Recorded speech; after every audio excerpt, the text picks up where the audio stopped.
Tips simple bikin desainmu jadi juara.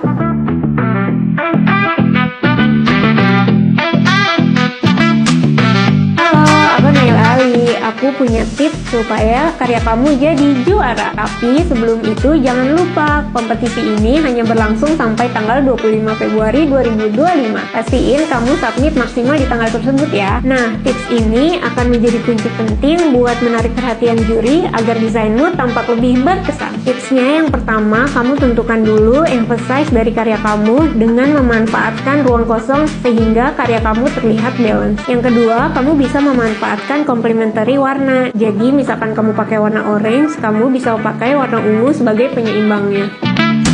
Lakui tips ini dan buat juri terkesan. Jangan lupa untuk selalu explore di setiap karyamu. Untuk detail submitnya, kamu bisa langsung ke caption ya.